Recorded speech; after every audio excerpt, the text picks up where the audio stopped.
Well, I just found out that there is a patch to add Ligature support for SD.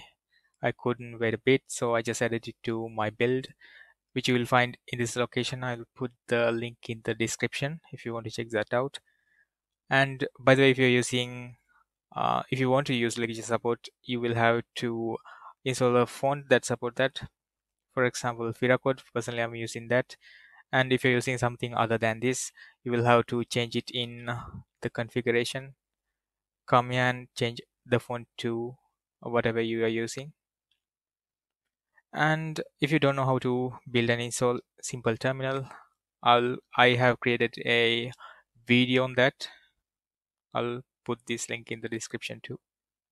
So you should be able to do cool things like less than or equal, double equal, triple equal, thick arrowhead, thin arrowhead. It's kind of cool to have things like this in a terminal. So that's it for this video. Thanks for watching.